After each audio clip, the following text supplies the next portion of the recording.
friends, I'm back. This week I'm going to do some videos on just a few more read alouds, and we're going to kind of continue with some story elements. Last week I did introduced a main idea and supporting details, and we did a main idea mat and a supporting detail mat.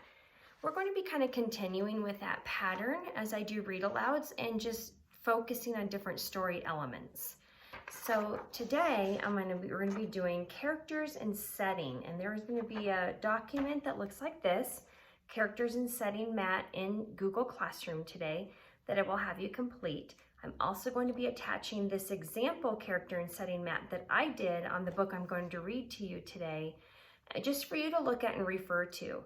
But just as last week, you look at mine for an example, but then you'd create your own character and setting mat on a book you read at home. So on a different book, not the book I'm reading today. So this is your example to kind of guide your thinking when you're doing your own, but then make sure you do a character and setting mat on your own. And there are lots of details in the boxes here. It says characters are the people, animals, or creatures in the story. And the setting is the place, time, and environment in the story. And the top two boxes, it gives kind of more details about what I'm looking for, what I'm asking. This one says, look at the characters in the story. Think about who is in the story. How do they act? How do they feel? What do they think? So it's a little bit deeper than just saying the main character was a dog. The main character was a boy, a girl, because we're getting better readers and we're getting closer to third grade. So I want you to think a little bit deeper. Don't just tell me the dog is the character. I want you to maybe tell me some things of how they act in the story. How do they feel in the story? And how do they think in the story? Over here, look at the setting in the story. Setting is a place. Where does it take place? Like home, school, park, etc. Time, when does the story take place? Is it morning or night? Is it what season? Maybe winter, spring, summer. Environment, what? So think about like what's happening. Like, is it cold? Is it rainy? Is it snowy? So what's the environment around them like? So these are the things I'm going to have you be looking for in a book that you're reading this week or have read today, and you're going to fill out your mat. And what I'm going to read to you for an example is another book from the book fair that Alex Schroeder's family got for our classroom called Pig the Pug, that's crossed out Fibber. And fibber, that's a good vocabulary word. I love looking for different vocabulary words in the books I read to you. And to be a fibber, or when you fib, it means that you don't always tell the truth. It's kind of a small lie, but it's pretty much lying when you're a fibber.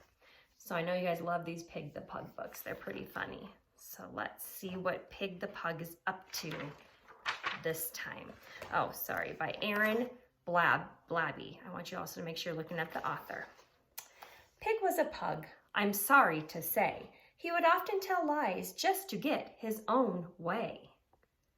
And when he would fib, he was awfully clever. When Pig got into trouble, he would always blame Trevor. Clever is another good vocabulary word. When somebody's clever, it's a form of being smart, but it's even different than just being smart and like knowing, I know 100 plus 100. You really can think very differently. You can kind of look at a situation and kind of think about how you could take advantage of a situation, or maybe how you could trick somebody. So when you're clever, you're kind of tricky with being smart. You see, he would mess up on the living room mat. Oh boy, what a big mess. And then he'd just point and say, Trevor did that. Oh, he's trying to get away with it and say, I didn't do it, not me. You might do that sometimes, maybe with your siblings. Or he'd shatter a beautiful vase of flowers. And then he'd say, Trevor's been crazy for hours. Oh, poor Trevor. Pig the Pug just having a bunch of fun and then getting away with it. He'd even ripped up a lovely old dress. And then he hid behind Trevor and made him confess. There's another good vocabulary word, to confess. When you confess, it means you're kind of telling the truth of it. You know, you're confessing. Maybe you held something in, then you finally confess it. It means you finally tell it. You finally tell what happened, or you finally tell what you did. Why did you do this? Asked poor little Trevor. I thought we were friends. But Pig said, whatever. And he just walked away. Oh, poor Trevor looks kind of sad. Like, why are you doing this to me? It looks like Trevor just wants to be his friend. Then came the day of Pig's sneakiest plan. He said, I will steal all the treats that I can. They keep them up there in the closet up high. Up here it says Jumbo Dog Biscuits.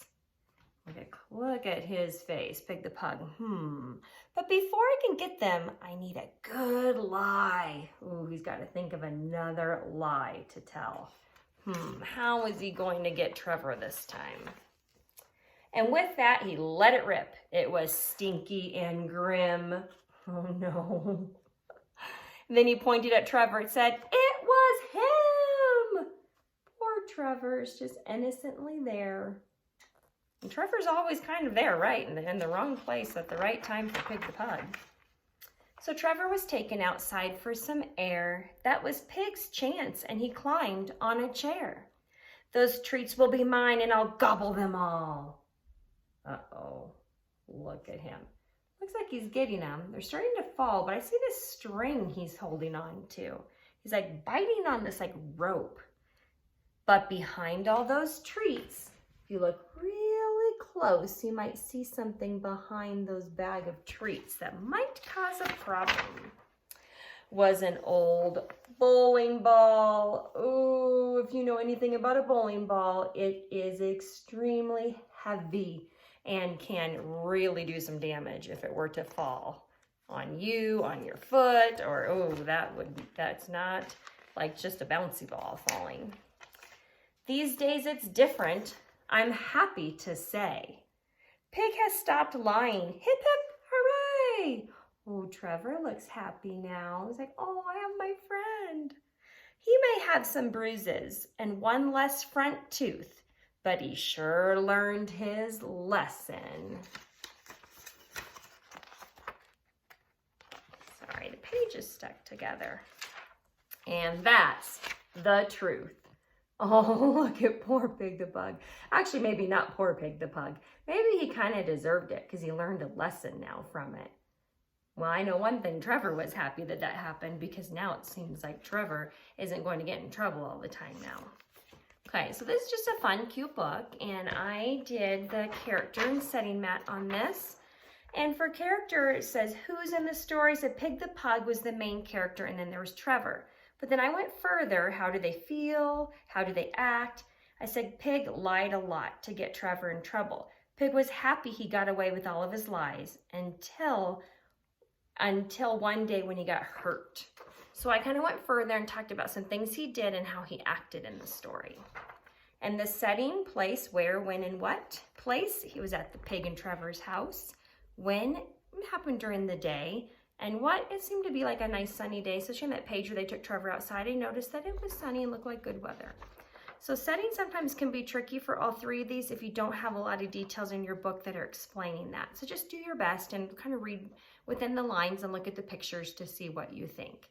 So you may look at mine in Google Docs for an example, and then there'll be a separate one that you need to type in the boxes and complete and turn in as well today on a different book. So I did mine on Pig the Pug, and this is my example, and you're gonna do your mat on a book you read at home. And if you don't have a whole lot of books at home, go on Learning A to Z, go on Epic and read a book from there, and then you can always fill this form out from one of those books you read on there. Okay? All right, friends, see you later.